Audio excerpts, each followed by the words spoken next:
Se le llama Imperio Español al conjunto de territorios gobernados por las dinastías hispánicas. Se le ha conocido también por otros nombres: Imperio de España, Monarquía Universal Española, Monarquía Española o Monarquía Hispánica. El inicio del Imperio Español se ubica en el siglo XV con la unión de la reina Isabel I de Castilla y el rey Fernando II de Aragón, mejor conocidos como los Reyes Católicos. En primer lugar, estos reyes querían fortalecer su dominio sobre el norte de África y utilizar sus puertos más cercanos para comerciar oro. Por otro lado, estos deseaban extender sus dominios a través de la expedición a tierras lejanas y así poder propagar el catolicismo. En 1492, España conquistó el reino nazarí, el último musulmán en la península.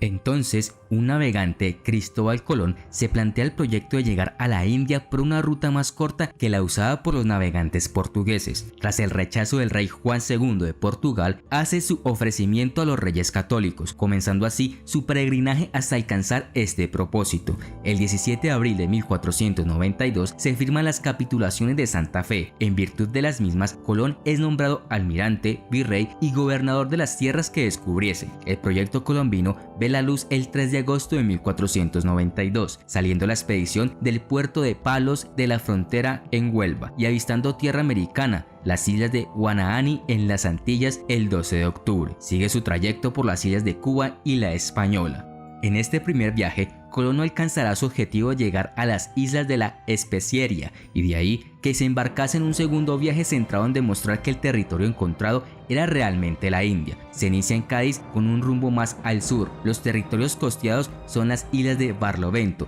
las 11.000 Vírgenes, Puerto Rico, la costa sur de Cuba y Jamaica. Funda la primera ciudad hispana en América llamada La Isabela en la isla La Española, actual República Dominicana. A la muerte de Fernando el Católico en 1516, accede al trono su nieto Carlos I, educado en Flandes y desconocedor de la lengua y las costumbres españolas, que reina hasta su abdicación en 1556. Inaugura la dinastía de los Habsburgo en España y se convierte en emperador del Sacro Imperio Romano Germánico en 1519 bajo el nombre de Carlos V. Así, con los reinos hispanos, Austria, los Países Bajos, América, el Franco Condado, el Rosellón, Cerdeña, Sicilia y Nápoles bajo su control, se convierte en el rey más poderoso de su tiempo. Al poco de llegar a Castilla en 1519, estalla la rebelión de los comuneros. Son burgueses urbanos recelosos de los flamencos que empiezan a copar los cargos de la administración castellana y descontentos por el alza de los impuestos para sufragar los gastos del imperio. También se producen las revueltas de las Germanias de Valencia y Mallorca en 1520. Artesanos de los gremios alzados en armas contra los abusos de la nobleza. Reprime ambas revueltas con extrema dureza, reafirmando así su papel de monarca autoritario. La reforma protestante le lleva a la guerra contra los principados alemanes, que rechazan su autoridad imperial. Los derrota en 1547, pero no logra que abandonen el protestantismo y debe reconocer la libertad religiosa de los principados en la paz de Habsburgo de 1555.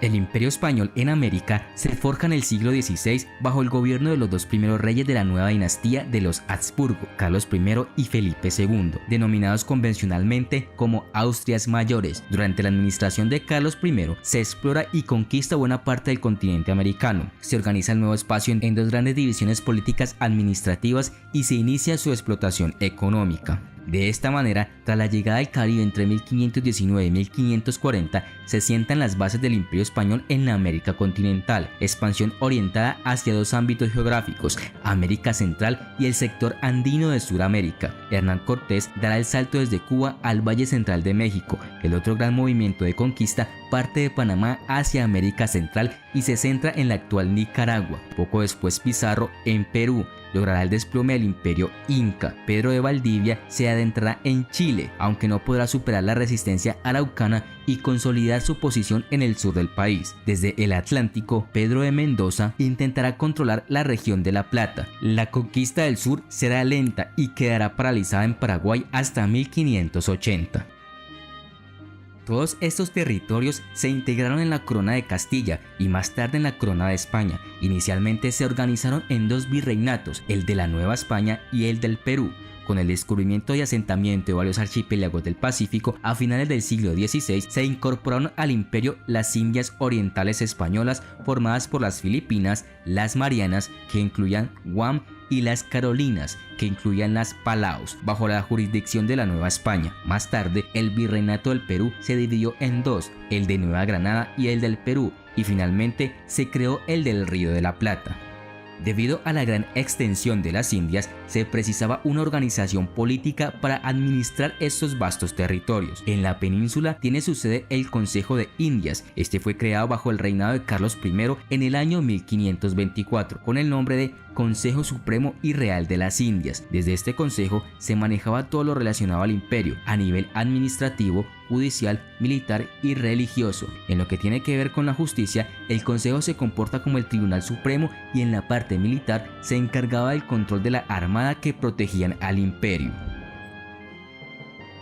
En América, las instituciones de gobierno más importantes fueron los virreinatos. El virrey representa a la mano derecha del rey y es un hombre de mucha confianza, el cual es el representante directo del mismo en todo el imperio, dándole toda la autoridad como gobernador, capitán general, supervisor de toda la parte económica, presidente de la audiencia y hasta vicepatrono en el ámbito religioso. Además existían las audiencias. Estas representan instituciones encargadas de la parte jurídica en suelo americano, creadas debido a la lejanía del Nuevo Mundo y lo difícil de las comunicaciones con España. Estas audiencias se encargaban de administrar la justicia del pueblo, de que se cumplieran las instrucciones y órdenes del rey y los cabildos.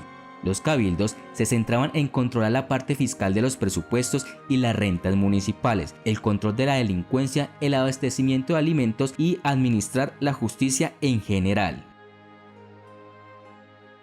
El virreinato de Nueva España fue el más importante de todos los virreinatos. Su territorio cubría una gran extensión de territorio con México como su centro, las Antillas y América Central, también Colombia y una parte de Venezuela. Además abarcaba el Océano Pacífico y lo que hoy es Texas. La capital estuvo situada en Tenochtitlán y el lago de Texcoco, lo que hoy se conoce como Ciudad de México. Resultó ser la capital más importante de todo el dominio español en América. El primer virrey de este virreinato fue Antonio de Mendoza.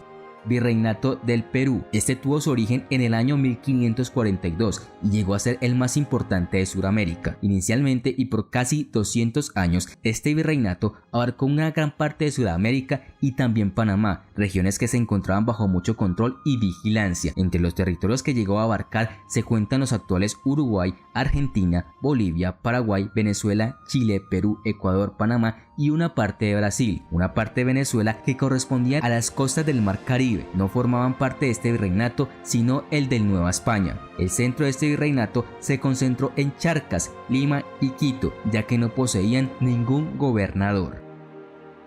Virreinato del Río de la Plata. Este virreinato se instauró en el año 1776. Estuvo conformado por Córdoba del Tucumán, Río de la Plata, Alto Perú y Paraguay, con capital en Buenos Aires. La gobernación del Alto de Perú fue incluida en este virreinato con la finalidad de sufragar los gastos referentes al funcionamiento y administración. La razón por la que se creó este virreinato tuvo que ver con factores externos y también internos, como el hecho de que existía una competencia comercial entre Lima y Buenos Aires, lo cual no era conveniente para los españoles. El Virreinato de la Nueva Granada abarcó los actuales territorios de Ecuador, Colombia, Panamá y Venezuela. Fue creado el 27 de mayo de 1717, uniendo la Real Audiencia de Quito, la Capitanía General de Venezuela y la Real Audiencia de Santa Fe. La corona se vio obligada a constituir este nuevo virreinato por dos razones principales. Era la zona más importante de producción aurífera y su estratégica posición le permitía enfrentar con efectividad el contrabando y la piratería. La ciudad de Bogotá pasó a ser la capital del nuevo virreinato, convirtiéndose de esta manera en uno de los principales centros de actividad de las posesiones del imperio en América. El imperio español alcanzó los 20 millones de kilómetros cuadrados a finales del siglo XVIII, aunque su máxima expansión se produjo entre los años 1580 y 1640, periodo en el que tuvo lugar la Unión Ibérica o unificación bajo la corona española de los imperios español y portugués. Durante el siglo XVI y el siglo XVII funcionó una estructura territorial propia virreinal y no colonial. Este sistema, muy diferente al de otros imperios europeos, basado en la consideración de los territorios de ultramar como extensiones de la metrópoli y por lo tanto iguales en derechos a los de la península, funcionó hasta el año 1768. Es solo durante el último periodo del imperio en el siglo XIX cuando adquiere estructura puramente colonial. A Carlos I le sucede su hijo Felipe II, que no recibe los territorios alemanes ni la corona imperial, ya que Carlos I se los deja a su hermano Fernando, pero en 1580 recibe Portugal por herencia materna. En política exterior, Felipe II se atribuye la defensa de la Iglesia de Roma, frena la expansión turca por el Mediterráneo con la victoria en la batalla de Lepanto en 1571, pero también encaja derrotas, una en los Países Bajos, cuyos territorios del norte se independizan de España, y otra contra Inglaterra, que en 1588 acaba con el poderío naval español al destruir la flota enviada para invadirla, la Armada Invencible. Durante el reinado de Felipe II no hubo grandes conquistas en América, pero sí destacadas aportaciones en diferentes ámbitos de la política, la economía y la sociedad que hicieron de las nuevas posesiones americanas un sistema imperial efectivo. Con el nuevo rey se finalizó la organización y establecimiento de las estructuras administrativas y judiciales de los Austrias en América. Felipe II dio a sus dominios de ultramar un gobierno firme, aunque la eficacia de las órdenes y los decretos que salían de Madrid y el Escorial disminuía inevitablemente con la distancia. Otros aspectos fundamentales del imperio de Felipe II sería la definitiva inserción del Nuevo Mundo en el sistema económico europeo por medio del intercambio comercial atlántico de productos americanos como el azúcar demandados por los reinos hispánicos, Portugal, Italia y Flandes, y sobre todo por la necesidad de metales preciosos requerida por la costosísima política exterior europea. Es un hecho reconocido que el oro y la plata americanos sustentaron la diplomacia y las guerras contra Francia, Inglaterra, Países Bajos, la Reforma Protestante y el Imperio Otomano.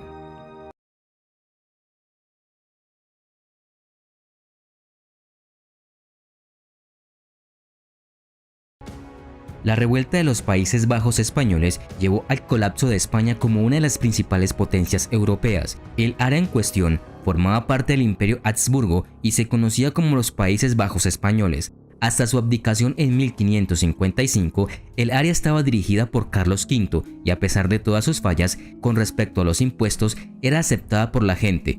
Su sucesor Felipe II fue visto como frío y arrogante. Los grandes nobles de los Países Bajos y los delegados a los Estados Generales desaprobaron su dependencia de los funcionarios enviados desde España.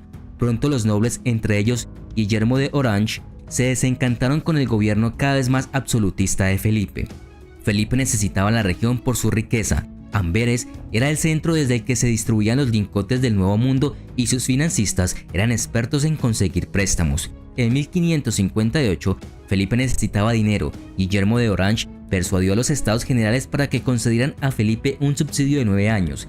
A cambio, Felipe tuvo que aceptar una propuesta que establecía las libertades exigidas por los Países Bajos españoles. Felipe accedió a retirar las tropas españolas estacionadas allí y esto tuvo lugar en 1561. La primera fase de la guerra comenzó con 2 invasiones infructuosas de las provincias por los ejércitos mercenarios bajo el príncipe Guillermo I de Orange. A fines de 1573, los Gessen habían capturado y convertido el calvinismo y asegurado contra el ataque español las provincias de Holanda y Zelanda. Las otras provincias se unieron a la revuelta en 1576 y se formó una unión general. En 1579, la unión se debilitó fatalmente por la deserción de las provincias católicas de Valonia. Sin embargo, las ofensivas concurrentes de España contra Inglaterra y Francia en ese momento permitieron que la República iniciara una contraofensiva. Con la tregua de los 12 años iniciada en 1609, se aseguraron las fronteras holandesas. La lucha se reanudó en 1621 y formó parte de la Guerra de los 30 Años General.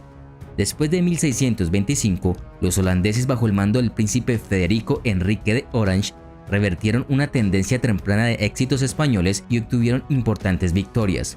La alianza franco-holandesa de 1635 condujo a la conquista francesa de las provincias valonas y a un impulso francés sostenido hacia Flandes. La República y España, temerosas del creciente poder de Francia, concluyeron una paz separada en 1648, mediante la cual España finalmente reconoció la independencia holandesa. Los reinados de Carlos I y Felipe II, los conocidos como Austrias Mayores, fueron el cenit del poder español en el mundo. Sus sucesores, con más o menos fortuna, intentaron preservar la herencia que habían recibido, aunque fueron paulatinamente perdiendo la autoridad y prestigio ante sus homólogos europeos. El avispero de los Países Bajos españoles y una hacienda insostenible fueron las principales causas del declive hasta llegar al reinado de Carlos II, antesala del siglo XVIII. En este agónico proceso de ascenso y caída de la monarquía hispánica hay varias fechas reseñables. En 1648 se firma el Tratado de Westfalia, que reconoce la independencia de las Provincias Unidas. En 1659, el Tratado de los Pirineos, que alza a Francia como una nueva gran potencia europea. En 1668, mediante el Tratado de Lisboa, se reconoce la independencia de Portugal tras 80 años de unión a la corona española.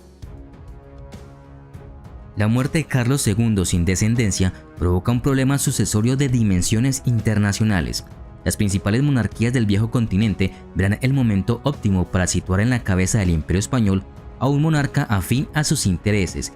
El enfrentamiento entre las dos casas reales llevará a Europa y a sus colonias americanas a un largo conflicto bélico entre 1700 y 1714, denominado Guerra de Sucesión Española. La victoria final fue para el bando Borbón, que proclamó finalmente a su candidato como Felipe V, rey de España y del Imperio Español. Cuando los Borbones accedían a la corona española, América era asediada por las grandes potencias europeas, en tanto que se había convertido en un mercado apetecido. Francia y Holanda habían conseguido penetrar en el sistema comercial caribeño, e Inglaterra, gracias al Tratado de Utrecht, estaba autorizada a comerciar con la América española, y además poseía el monopolio de la trata de esclavos. La monarquía española fue la más desfavorecida de esta guerra, ya que perdió muchos territorios e influencias que nunca más volvería a recuperar. En el espacio americano también hubo importantes reformas fundamentales que afectaron tanto a las instituciones como a la forma de gobierno. Respecto a las primeras, se suprimió el Consejo de Indias y sus competencias fueron asumidas en un principio por la Secretaría de Marina e Indias para más tarde ser repartidas entre las otras secretarías. También se crearon intendencias y además se reordenaron las divisiones virreinales establecidas por los Austrias, creándose dos nuevos virreinatos, en 1717 el de Nueva Granada, con capital en Santa Fe de Bogotá, y en 1776 el del Río de la Plata, con capital en Buenos Aires. La medida más relevante fue la instauración de un nuevo modelo de Estado americano que dependía directamente de los funcionarios de Madrid y controlaba absolutamente los recursos del Nuevo Mundo. Por lo tanto, se llevó a cabo un programa de desamericanización de los cargos públicos y una reconquista administrativa, desbancando de la burocracia y el poder regional a los americanos y sustituyéndolos por funcionarios reales. El resultado final fue el surgimiento de un descontento social criollo generalizado ante el desmantelamiento del estado de consenso no absolutista, propio de la América de los Habsburgo. El hecho que desencadena una revolución entre estos pueblos de Hispanoamérica no tiene nada que ver con el continente en sí. En 1808, Napoleón invade España, consigue la abdicación del rey español Fernando VII y coloca en el trono a su propio hermano José Bonaparte. Esta circunstancia inesperada proporciona dos buenas razones para la acción independiente en Hispanoamérica. Los dos primeros estallidos de rebelión ocurren en lo alto de los Andes durante 1809. En mayo, en Chuquisaca, los gobernadores desafían a las autoridades españolas, proclamando en cambio su lealtad a Fernando VII. Su ejemplo pronto es seguido por otros grupos de la provincia, algunos de ellos exigiendo la independencia, pero desde los comienzos sirvió de marco para el accionar de los sectores independentistas que propagaron la rebelión a la paz. Este acontecimiento suele ser conocido como el primer grito libertario de América. 3 meses después, en Quito, la capital de Ecuador, los patriotas se levantan en una apuesta por la independencia.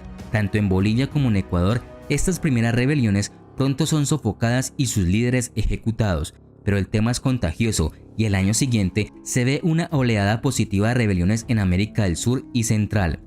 El 19 de abril de 1810, los oficiales venezolanos expulsan al gobernador español de Caracas y forman una junta para gobernar la provincia. El 25 de mayo, un gobierno regional toma el relevo en Buenos Aires en representación de Fernando VII. A continuación, le toca el turno a Santa Fe de Bogotá, donde el 20 de julio son expulsados los oficiales reales y se establece un régimen local. Solo algo después, se reclama la independencia completa y se necesitan 9 años más para asegurarla. En México se produce el primer intento fallido de rebelión el 16 de septiembre. 2 días más tarde, en Santiago, la capital de Chile, un cabildo abierto acepta la renuncia pacífica del gobernador español y nombra una junta local para dirigir la provincia. Esto completa los cambios revolucionarios de 1810, pero 1811 agrega eventos similares en otras 2 regiones. El 14 de mayo, los colonos en Paraguay expulsan a su gobernador español y declaran la independencia, y durante este año, más al sur, el líder José Artigas asedia la guarnición española en Montevideo y comienza la larga lucha por la independencia de Uruguay. Estas repúblicas irán sufriendo modificaciones en sus territorios y límites tras dejar de depender de España, y el papel de las reformas borbónicas ha sido reconocido como un factor esencial en el complejo y multicausal proceso de emancipación en América. Hasta 1898, España mantenía 3 grandes y valiosas colonias, Cuba y Puerto Rico en el Caribe y el archipiélago de Filipinas en el Pacífico. En este momento, España, enfrentada por colonias rebeldes en toda América del Sur, está ansiosa por acoger los 2 territorios insulares que muestran una inclinación a la lealtad, pero en la nueva Constitución española de 1837 se declara que las 2 islas del Caribe no son provincias españolas en el sentido pleno. En lo sucesivo, no tendrán ningún vínculo con las Cortes y se regirán por leyes especiales.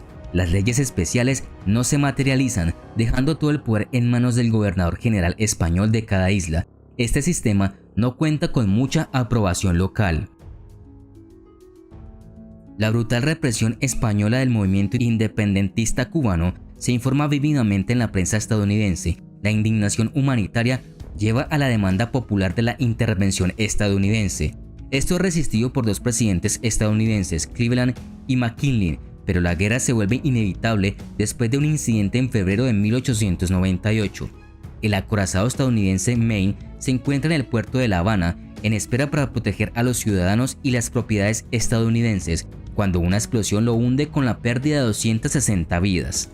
Los españoles insisten en que fue un accidente, pero el presidente McKinley ahora exige la independencia de Cuba como precio de la paz.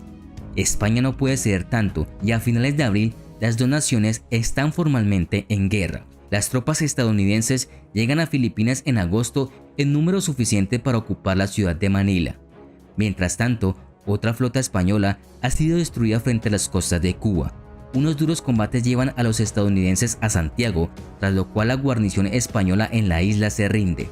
Al mismo tiempo, una fuerza estadounidense ocupa Puerto Rico, que recientemente ha estado haciendo sus propios esfuerzos para lograr la independencia. En el tratado resultante firmado en París en diciembre de 1898, España cede a Estados Unidos las islas de Puerto Rico, Filipinas y Guam en las Marianas. Cuba está entregada a los Estados Unidos, específicamente en fideicomiso para sus habitantes, a cuya independencia Estados Unidos ya está comprometida. La pérdida de estos territorios pone fin de forma efectiva al primer y durante muchos años al más poderoso de los imperios europeos de ultramar. El Imperio Británico fue uno de los imperios coloniales que se crearon en la Edad Moderna entre los siglos XVI y XX hasta el año 1949. Durante los primeros años del siglo XX, el Imperio Británico tenía una cuarta parte de la población a nivel mundial. Su población era de 458 millones de habitantes, lo que lo convertía como el número 1 de los imperios más extensos en toda la historia. Gran Bretaña realizó sus primeros esfuerzos tentativos para establecer asentamientos en el extranjero en el siglo XVI. La expansión marítima impulsada por las ambiciones comerciales y la competencia con Francia se aceleró en el siglo XVII y dio lugar al establecimiento de asentamientos en América del Norte y las Antillas. Para 1670 había colonias británicas estadounidenses en Nueva Inglaterra, Virginia y Maryland, y asentamientos en las Bermudas, Honduras, Antigua, Barbados y Nueva Escocia. Jamaica se obtuvo por conquista en 1655 y la Hudson Bay Company se estableció en lo que se convirtió en el noroeste de Canadá a partir de la década de 1670. La Compañía de las Indias Orientales comenzó a establecer puestos comerciales en la India en 1600. El primer asentamiento británico permanente en el continente africano se hizo en la isla James en el río Gambia en 1661. El comercio de esclavos había comenzado antes en Sierra Leona, pero esa región no se convirtió en una posesión británica hasta 1787. Gran Bretaña adquirió el Cabo de Buena Esperanza, ahora en Sudáfrica, en 1806, y el interior sudafricano fue abierto por Boer y pioneros británicos bajo control británico. Casi todos estos primeros asentamientos surgieron de los proyectos de empresas y magnates particulares en lugar de cualquier esfuerzo por parte de la corona inglesa. La corona ejerció algunos derechos de nombramiento y supervisión, pero las colonias eran esencialmente empresas autogestionadas. La formación del imperio fue, por lo tanto, un proceso desorganizado basado en la adquisición gradual, a veces con el gobierno británico como el socio menos dispuesto en esto.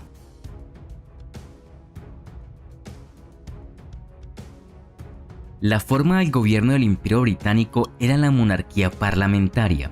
En otras palabras, la nación contaba con un monarca o rey. Sin embargo, el gobierno era ejercido por un conjunto de personas que eran elegidas por los mismos ciudadanos.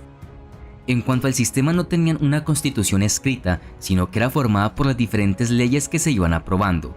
El poder pertenecía a grandes terratenientes, nobleza y clases acaudaladas.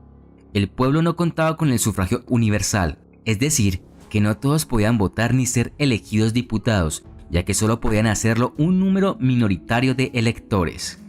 Ya para el siglo XIX y XX, por reformas sucesivas de manera pacífica, se logra que Inglaterra sea un estado democrático, donde sus habitantes podían tener derechos y libertades. Las reformas empezaron con Jorge IV en los años 1820 hasta el reinado de Victoria. Cuando las compañías privadas capitalizadas desde Gran Bretaña trataron de establecer sus propias colonias como empresas comerciales privadas, con frecuencia encontraron que la administración era mucho más costosa de lo que esperaban y a menudo recurrían al gobierno británico para obtener ayuda, especialmente cuando ocurrían guerras o rebeliones. Las colonias eran aquellas áreas directamente gobernadas por un gobernador en nombre del gobierno británico y que representaban a la corona. El gobernador era responsable ante la oficina colonial en Londres, aunque generalmente tenía amplios poderes de discreción. Estas fueron la forma más común de control imperial. Los protectorados eran territorios donde los gobernantes locales podían seguir gobernando a nivel nacional, pero habían cedido los aspectos extranjeros y de defensa de su gobierno a los británicos. Teóricamente, los británicos permitieron a los gobernantes una autonomía total en los asuntos internos, aunque los asesores británicos pudieron ejercer una influencia considerable sobre una variedad de políticas. Los dominios eran entidades políticas semi-independientes que estaban nominalmente bajo la corona, constituyendo parte del Imperio Británico y la Mancomunidad Británica. Aparecieron a finales del siglo XIX y la primera parte del siglo XX, reconociéndolos así como iguales políticos al Reino Unido. El Estatuto de Westminster de 1931 convirtió este concepto en realidad legal, convirtiéndolos en miembros esencialmente independientes de lo que entonces se llamaba Mancomunidad Británica. Bajo el liderazgo de hombres como Robert Clive, James Wolfe y Eric Coote, se ganó para Gran Bretaña dos de las partes más importantes de su imperio, Canadá e India. La lucha entre las colonias británicas y francesas en América del Norte fue endémica en la primera parte del siglo XVIII, pero el Tratado de París de 1763, que puso fin a la Guerra de los 7 Años, dejó a Gran Bretaña dominante en Canadá. En India, la Compañía de las Indias Orientales se enfrentó a la Compañía de las Indias Francesa, pero las victorias militares de Robert Clive contra los franceses y los gobernantes de Bengala en la década de 1750 proporcionaron a los británicos una adhesión masiva de territorio y aseguraron su futura supremacía en la India. La pérdida de las 13 colonias americanas de Gran Bretaña entre 1776 y 1783 fue compensada por nuevos asentamientos en Australia a partir de 1788 y por el espectacular crecimiento del Alto Canadá, ahora Ontario, después de la emigración de los leales de lo que se había convertido en Estados Unidos. El Imperio Británico alcanzó su mayor preponderancia a finales del siglo XIX, durante el célebre reinado de la soberana Victoria I, gobernante que forjaría aquella época de esplendor denominada la Era Victoriana, que hizo de Inglaterra la primera potencia industrial, comercial, política, cultural y militar del mundo. El siglo XIX marcó la flor completa del Imperio Británico. Nueva Zelanda se convirtió oficialmente en británica en 1840, después de lo cual la colonización sistemática siguió rápidamente, en parte debido a la presión de los misioneros. El control británico se extendió a Fiji, Tonga, Papúa y otras islas en el Océano Pacífico, y en 1877 se creó la Alta Comisión Británica para las Islas del Pacífico Occidental. A raíz del motín indio en 1857, la corona británica asumió la autoridad gubernamental de la East India Company en India. La finalización francesa del Canal del Suez proporcionó a Gran Bretaña una ruta marítima mucho más corta a la India. La isla de Hong Kong se convirtió en británica en 1841 y un imperio informal operaba en China a través de los puertos de tratados británicos y la gran ciudad comercial de Shanghái. Sin embargo, la mayor extensión del poder británico del siglo XIX tuvo lugar en África. Gran Bretaña fue la fuerza gobernante reconocida en Egipto desde 1882 y en el Sudán desde 1899. En la segunda mitad del siglo, la Royal Niger Company comenzó a extender la influencia británica en Nigeria y la Costa de Oro, ahora Ghana y Gambia, también se convirtieron en posesiones británicas. La victoria de Gran Bretaña en la Guerra de Sudáfrica le permitió anexar Transvaal y el Estado Libre de Orange en 1902 y crear la Unión de Sudáfrica en 1910. Varios factores provocaron su declive final. El Imperio Británico se convirtió en la Commonwealth en el siglo XX, cuando las antiguas dependencias británicas obtuvieron la soberanía pero mantuvieron lazos con el Reino Unido.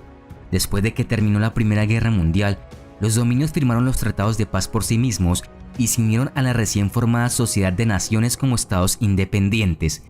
Cuando estalló la Segunda Guerra Mundial en 1939, los dominios hicieron sus propias declaraciones de guerra por separado de Gran Bretaña.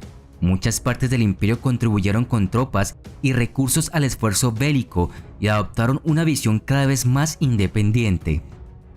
Ambas guerras dejaron a Gran Bretaña debilitada y menos interesada en su imperio. Aunque Gran Bretaña emergió como uno de los vencedores de la Segunda Guerra Mundial, el conflicto la había devastado económicamente. El rápido crecimiento del nacionalismo en otras partes del imperio a partir de la década de 1920 produjo una larga serie de concesiones de independencia, comenzando con la India en 1947.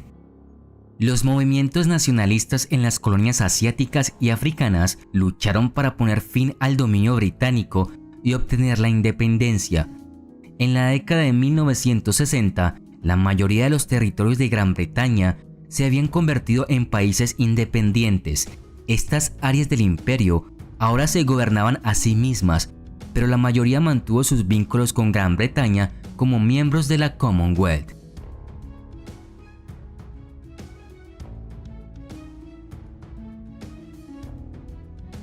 El imperio colonial francés fue el conjunto de las colonias de ultramar, protectorados y territorios bajo mandato que estuvieron bajo el dominio francés desde el siglo XVI en adelante. Generalmente se hace una distinción entre el primer imperio colonial que existió hasta 1814, momento en el que la mayor parte se había perdido o vendido. El segundo imperio colonial comenzó con la conquista de Argel en 1830. La historia del imperio colonial de Francia realmente comenzó el 27 de julio de 1605 con la fundación de Port Royal en la colonia de Acadia en América del Norte, en lo que hoy es Nueva Escocia, Canadá. Unos años más tarde, en 1608, Samuel de Champlain fundó Quebec, que se convertiría en la capital de la enorme pero escasamente poblada colonia de comercio de pieles de Nueva Francia. Aunque a través de alianzas con varias tribus nativas americanas, los franceses pudieron ejercer un control flexible sobre gran parte del continente norteamericano. Las áreas de asentamiento francés generalmente se limitaron al valle del río San Lorenzo. Antes del establecimiento del Consejo Soberano de 1663, los territorios de Nueva Francia se desarrollaron como colonias mercantiles. Solo después de la llegada del intendente Jean Talon, Francia dio a sus colonias americanas los medios adecuados para desarrollar colonias con una población comparable a la de los británicos. A medida que el imperio francés en América del Norte se expandió, los franceses también comenzaron a construir un imperio más pequeño pero más rentable en las Indias Occidentales. El asentamiento a lo largo de la costa sudamericana en lo que hoy es la Guayana Francesa comenzó en 1624 y se fundó una colonia en Saint Kitts en 1627. La Compañía de las Américas fundó colonias en Guadalupe y Martinica en 1635 y más tarde se fundó una colonia en Santa Lucía. Las plantaciones de alimentos de estas colonias fueron construidas y sostenidas mediante la esclavitud procedente de esclavos de África. La resistencia local de los pueblos indígenas resultó en la expulsión caribeña de 1660. La posesión colonial caribeña más importante no llegó hasta 1664, cuando se fundó la colonia de Saint-Domingue, hoy Haití, en la mitad occidental de la isla de La Española. En el siglo XVIII, Saint-Domingue creció hasta convertirse en la colonia azucarera más rica del Caribe. La mitad oriental de La Española también quedó bajo dominio francés por un corto periodo, después de ser entregada a Francia por España, poco después de la pérdida de Saint-Domingue a Francia por la Revolución Haitiana. Sin embargo, la expansión colonial francesa no se limitó al Nuevo Mundo. En Senegal, en África Occidental, los franceses comenzaron a establecer puestos comerciales a lo largo de la costa en 1624. En 1664 se estableció la Compañía Francesa de las Indias Orientales para competir por el comercio en el este. Se establecieron colonias en la India, en Bengala y Pondicherry en el sureste y más tarde en Yanam. También se fundaron colonias en el Océano Índico como Reunión y Mauricio y las Seychelles. Durante los inicios de la carrera de Napoleón, Egipto también fue conquistado por un breve periodo, pero el dominio francés allí solo se extendió al área inmediata alrededor del Nilo. La administración de los territorios coloniales franceses se caracterizó por un sistema centralizado que reflejaba la administración metropolitana. Se aplicaron dos tipos principales de administración, directa e indirecta. En las colonias de asentamiento como Argelia, la administración era directa y reflejaba un control absoluto por parte de los funcionarios franceses. Estas colonias estaban organizadas como departamentos de ultramar, con representación en el Parlamento francés. En otras colonias se empleó una administración indirecta, donde las autoridades locales tradicionales se mantenían en el poder bajo la supervisión de los administradores coloniales franceses. Este sistema fue común en África Occidental y Central. La economía de las colonias francesas se basaba en la explotación de recursos naturales y agrícolas. Los territorios coloniales proporcionaban materias primas como caucho, algodón, café, cacao y minerales. Las plantaciones y la minería eran industrias clave, a menudo explotadas por empresas francesas. La educación en las colonias francesas era un instrumento de asimilación cultural. La vida en las colonias francesas variaba considerablemente según la región y el periodo. Sin embargo, en general la sociedad colonial estaba marcada por una clara división racial y social. La clase dominante estaba compuesta por funcionarios coloniales, comerciantes y plantadores franceses. En muchos casos, también había una clase media de mestizos o indígenas que habían adoptado la cultura. La gran mayoría de la población nativa vivía en condiciones de pobreza y marginalización. A mediados del siglo XVIII comenzaron una serie de conflictos coloniales entre Francia y el Reino de Gran Bretaña, que en última instancia resultarían en la desaparición de la mayor parte del primer imperio colonial francés. Estas guerras fueron la Guerra de Sucesión de Austria, la Guerra de los 7 Años, la Guerra de la Revolución Americana y las guerras revolucionaria francesa y napoleónica. Aunque la Guerra de Sucesión de Austria fue indecisa, la Guerra de los 7 Años, después de los primeros éxitos franceses en América del Norte, vio una catastrófica derrota francesa, con los británicos conquistando no solo Nueva Francia, sino la mayoría de las colonias francesas de las Indias Occidentales y todos los puestos de avanzada de las Indias francesas. Gran Bretaña tomó la mayor parte de Nueva Francia excepto Luisiana, que Francia cedió a España como pago por la entrada tardía de España en la guerra. También fueron cedidas a los británicos Granada y Santa Lucía en las Indias Occidentales. El verdadero desastre se produjo en lo que quedaba del Imperio Colonial de Francia en 1791, cuando Saint-Domingue, la colonia más rica e importante de Francia, quedó dividida por una revuelta masiva de esclavos, causada en parte por las divisiones entre la élite de la isla. Esto dio como resultado una revolución y finalmente lograron la independencia como Haití en 1804. Mientras tanto, la guerra recién reanudada con Gran Bretaña resultó en la captura británica de prácticamente todas las colonias francesas restantes. Estas fueron restauradas en la Paz de Amiens en 1802, pero cuando se reanudó la guerra en 1803, los británicos pronto las recuperaron. Al final de las guerras napoleónicas, Gran Bretaña devolvió la mayoría de las colonias de Francia, en particular Guadalupe y Martinica, la Guayana francesa en la costa de América del Sur y varios puestos comerciales en Senegal y las pequeñas posesiones indias de Francia. Sin embargo, los verdaderos comienzos del Segundo Imperio Colonial francés se establecieron en 1830 con la invasión francesa de Argelia, que fue conquistada durante los siguientes 17 años. Durante la época de Napoleón III, se intentó establecer un protectorado de tipo colonial en México, pero fracasó, y los franceses se vieron obligados a abandonar el experimento después del final de la Guerra Civil estadounidense. Solo después de la Guerra Franco-Prusiana se adquirieron la mayoría de las posesiones coloniales posteriores de Francia. Desde su base en Cochinchina, los franceses se apoderaron de Tonkin y Am Nam en la actual Vietnam en 1883. Estos, junto con Camboya y con Chinchina, formaron la Indochina francesa. Los franceses también expandieron su influencia en el norte de África, estableciendo un protectorado en Túnez en 1881. Gradualmente, el control francés se fue estableciendo sobre gran parte de África del Norte, Occidental y Central. En 1911, Marruecos se convirtió en protectorado. Los franceses lograron sus últimos avances coloniales importantes después de la Primera Guerra Mundial, cuando obtuvieron mandatos sobre los antiguos territorios turcos que componen lo que hoy es Siria y el Líbano, así como sobre la mayoría de las antiguas colonias alemanas de Togo y Camerún. El imperio colonial francés comenzó a desmoronarse durante la Segunda Guerra Mundial, cuando varias partes de su imperio fueron ocupadas por potencias extranjeras. Aunque las colonias francesas fueron restauradas en 1945, Francia tuvo que comprometerse casi de inmediato a reprimir una amarga lucha por la independencia en Indochina. Cuando esto terminó con la derrota y retirada francesa en 1954, los franceses se vieron envueltos en un conflicto nuevo e incluso más duro en su principal colonia más antigua, Argelia. Argelia era particularmente problemática debido al gran número de colonos europeos que se habían asentado allí. Además, una importante comunidad judía temía que la independencia los expusiera a represalias por parte de la mayoría musulmana. La llegada de Charles de Gaulle al poder en 1958 condujo finalmente a la independencia de Argelia en 1962.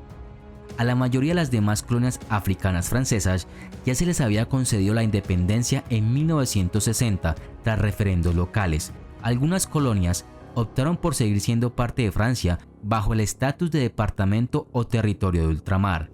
Después de la independencia, algunas de las antiguas colonias de Francia continuaron participando en la Unión Francesa y más tarde en la Comunidad Francesa, fomentando en diversos grados vínculos políticos, económicos y culturales con su antigua potencia colonial.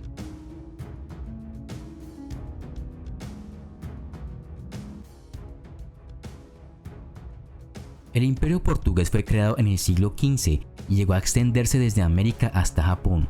Aunque a menudo no fue más que una línea de centros comerciales costeros con fortificaciones defensivas, también hubo territorios coloniales mayores como Brasil, Angola y Mozambique.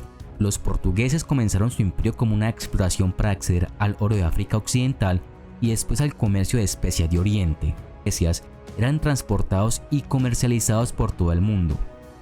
Otro comercio importante fue el de esclavos capturados en África Occidental y utilizados como mano de obra en las plantaciones de las islas del Atlántico Norte y en América. Los portugueses eran marinos intrépidos y por lo tanto es muy normal que sus primeras colonias fueran islas relativamente remotas. Buscando nuevos recursos de tierra para solucionar la falta de trigo en Portugal, los marinos navegaron hacia el desconocido Océano Atlántico Central. Los navegantes portugueses pudieron organizar esas expediciones gracias al apoyo de personajes tan ricos y poderosos como el príncipe Enrique el Navegante. El primer grupo de islas en ser colonizado fue el deshabitado archipiélago volcánico de Madeira. Con un rico suelo volcánico, un clima suave y suficiente lluvia, las islas se utilizaron para cultivar trigo, viñas y caña de azúcar. La corona portuguesa dividió las islas y repartió capitanías como parte de un sistema feudal diseñado para animar a los nobles a financiar el desarrollo agrícola y comercial. La corona guardaba para sí la propiedad global, pero cada capitán recibía ciertos privilegios financieros y judiciales. Ellos, a su vez, repartían pequeñas parcelas de su tierra para ser explotadas por sus seguidores, que tenían que cultivarlas dentro de un plazo de varios años. Esas capitanías se convirtieron en cargos hereditarios en muchos casos. Otro aspecto en el que Madeira se convirtió en modelo colonial fue el de las plantaciones de caña de azúcar, creadas a partir de 1455. El éxito de este cultivo y sus grandes necesidades de mano de obra llevó a la importación de esclavos de África Occidental para trabajar en ellas. Tras Madeira y siguiendo el mismo patrón, siguió la colonización portuguesa de las Azores y el archipiélago de Cabo Verde. Todas esas colonias se convirtieron en puertos de escala de gran valor para las naves procedentes de India y las Américas. Las islas del Atlántico Norte permitieron a la corona portuguesa el acceso directo al oro de África Occidental, evitando los estados islámicos del norte de África. Los marinos portugueses ya podían navegar hacia el sur sin recelos y el resultado final fue la apertura de Asia a las naves europeas. Los portugueses, ansiosos de acceder al comercio del oro y la sal de África Occidental, establecieron varios asentamientos comerciales fortificados a lo largo de la costa meridional, actual Ghana, como por ejemplo el Mina en 1482. Sin embargo, los beneficios eran escasos debido a las enfermedades tropicales, la falta de mano de obra y las resistencias de los gobernadores locales. Una estrategia mejor se centró en las islas deshabitadas de Santo Tomé y Príncipe, localizadas frente a la costa meridional de África Occidental, que fueron colonizadas a partir de 1486. Los esclavos hombres y mujeres se adquirían en los reinos del Congo y de Benín, cuyos gobernantes deseaban conseguir mercancías europeas como tela de algodón, espejos, cuchillos y demás. Las islas servían de punto de concentración de esclavos y de aprovisionamiento para los barcos que transportaban la carga humana. 1 de cada 5 esclavos moría en el barco, cifra que ascendía a 1 de cada 2 esclavos entre la captura inicial y la llegada a su destino final. Uno de los principales objetivos de Vasco da Gama era encontrar una ruta marítima hasta Asia, de forma que Portugal pudiera tener acceso directo al lucrativo comercio de las especias. Cuando llegó a la costa Malabar de la India, el marino se encontró con un valioso mercado en funcionamiento. La ciudad de Calicut resultó poco amistosa, aunque en posteriores expediciones se encontró más prometedora a Cochin, la gran rival de Calicut. Mediante un acuerdo con el gobernante local, los portugueses se establecieron allí para hacer grandes negocios, construyendo una fortaleza en 1503. Desafortunadamente, se encontraron con un grave problema. Muy pocos estaban interesados en los productos europeos. En consecuencia, adoptaron la misma estrategia que en la costa Swahili. La superioridad naval y artillería se utilizó para hacerse por la fuerza con la red comercial del Océano Índico y establecer un monopolio en el comercio de especias.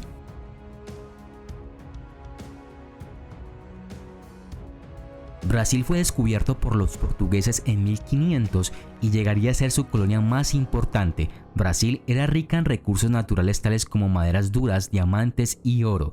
Se repartieron capitanías, con San Vicente como primer asentamiento portugués en 1532. El primer gobernador fue nombrado en 1549 y Brasil se convirtió en una colonia oficial de la corona con capital en Salvador de Bahía. En 1572 se nombró un virrey. El modelo de plantación colonial con esclavos africanos o amerindios se introdujo aquí en mucho mayor escala que en ningún otro sitio, y Brasil se convirtió en el primer productor mundial de azúcar y luego de tabaco. Otra víctima de la colonización, además de los esclavos, fueron los amerindios tupí guaraníes, cuyos poblados y cultura fueron sistemáticamente destrozados, forzando a los que quedaron a huir hacia el interior de la selva. Hasta 1755, los amerindios no serían reconocidos como súbditos libres y de pleno derecho de la corona portuguesa. Además de la omnipresente amenaza por parte de los jefes locales, los portugueses afrontaron una dura competencia de otras potencias marítimas europeas que pronto empezaron a fijarse en su imperio. Esto era así especialmente por la falta de mantenimiento de los fuertes portugueses y el aislamiento general de las ciudades costeras, que no tenían población local que pudiera acudir en su ayuda. Nada les gustaba más a los corsarios ingleses y franceses que capturar barcos mercantes portugueses cuando estaban en alta mar. Otra gran amenaza llegó irónicamente personificada en un explorador portugués, Fernando de Magallanes, quien al servicio de España navegó a través del extremo sur de Sudamérica y fue el primero en abrir una ruta a través del Océano Pacífico hasta Asia Oriental. La expedición finalmente completó la vuelta al mundo, aunque lo crucial resultó ser el acceso al comercio de especias. Otros países europeos siguieron la estela de Magallanes y de repente los portugueses perdieron todas las esperanzas de establecer un monopolio comercial en Oriente. En el siglo XVIII, los portugueses se vieron obligados a conceder en Brasil derechos comerciales muy favorables a las potencias marítimas superiores, Inglaterra, Francia y Holanda. En Brasil, la gente quería igualdad de derechos para todos los ciudadanos y consiguieron la independencia en 1822. Declararon a Pedro I como su rey y primer emperador de Brasil. Durante el siglo XX, muchas colonias portuguesas se perdieron a manos de potencias rivales o bien por guerras civiles. De las que quedaban, Madeira y Azores pasaron a ser regiones autónomas de Portugal y Goa a ser parte de la India en 1962. El gobierno portugués por aquel entonces, una dictadura militar bajo Antonio Oliveira Salazar, no quiso ver la inutilidad de luchar contra los movimientos de independencia africanos, lo que provocó guerras sangrientas tanto en Angola como en Mozambique. Las islas de Cabo Verde, Santo Tomé y Príncipe, Timor Oriental, Angola y Mozambique consiguieron la independencia de Portugal en 1975. Macao fue devuelta a China en 1999.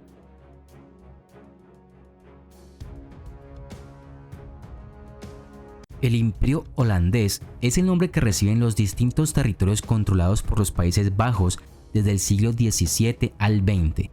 Los holandeses inicialmente construyeron posiciones coloniales sobre la base de un colonialismo corporativo capitalista de estado indirecto, principalmente con la Compañía Holandesa de las Indias Orientales.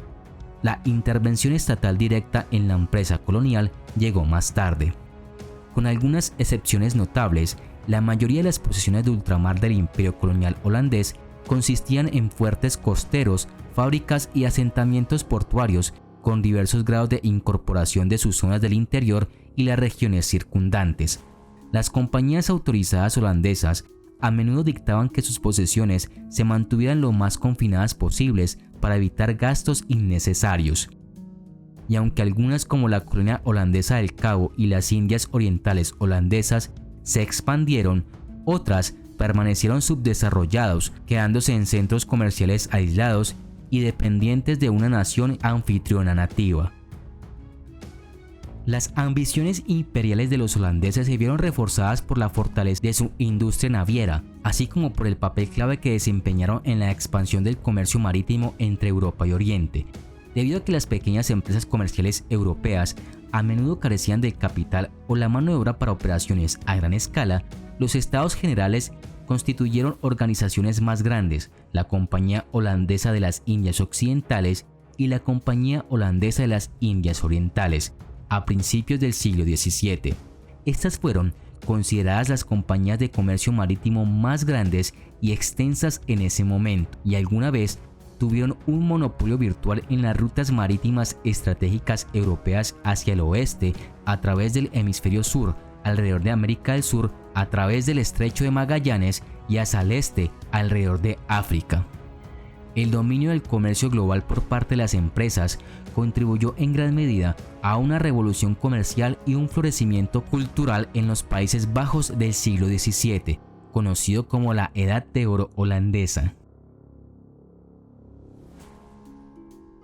La Compañía Holandesa de las Indias Orientales fue fundada en 1602. La empresa existió durante 200 años y aportó una gran riqueza a los Países Bajos. Los holandeses comerciaban con codiciados lujos como té asiático, café, azúcar, arroz, caucho, tabaco, seda, textiles, porcelana y especias como canela, pimienta, nuez moscada y clavo. La empresa pudo construir fuertes en las colonias, mantener un ejército y una marina y firmar tratados con gobernantes nativos. Conocidas entonces como las Indias Orientales Holandesas, las miles de islas de la actual Indonesia proporcionaron muchos recursos deseados para los holandeses. La base holandesa en Indonesia era Batavia, ahora conocida como Yakarta. Los holandeses controlaron Indonesia hasta 1945. De Jima, entre 1609 y 1641, los holandeses hacían los intercambios comerciales con Japón en Hirado. Más adelante, los japoneses concedieron al imperio holandés el monopolio comercial con Japón, pero solo en la isla de Dejima, una isla artificial frente a las costas de Nagasaki, hecha por los japoneses para que los extranjeros no pisaran el sagrado suelo de Japón. El comercio del imperio holandés en Dejima duró desde 1641 hasta 1853, periodo durante el cual estos eran los únicos europeos permitidos en Japón. Originalmente negociaban con seda, pero más adelante el comercio del azúcar se hizo muy importante. En 1652, Jan Van Riebeeck fundó en Ciudad del Cabo, actual Sudáfrica, un punto de paso y aprovisionamiento de la ruta marítima del Cabo de Buena Esperanza hacia las Indias Orientales neerlandesas. Atrajo numerosos colonos europeos y su influencia se extendió hacia el interior dentro del territorio. Además, para su desarrollo, importaron esclavos de la costa de Oro y Malaca. La Compañía Holandesa de las Indias Orientales administraba el territorio, la hacienda y la justicia e imponía condiciones monopolísticas para el comercio, lo que ocasionó revueltas entre los colonos. De 1802 a 1806, la colonia fue gobernada por la República Batava Holandesa, bajo dominio de la República de Francia. El control holandés llegó a su fin cuando los ingleses derrotaron a la República Batava en la batalla de Ciudad del Cabo en 1806. La Compañía Holandesa de las Indias Occidentales se fundó en 1621 como empresa comercial en el Nuevo Mundo. Estableció colonias en los siguientes lugares. Nueva Holanda comprendía las áreas de la costa atlántica nororiental de los Estados Unidos que fueron visitadas por exploradores holandeses y luego colonizadas y tomadas por la Compañía Holandesa de las Indias Occidentales.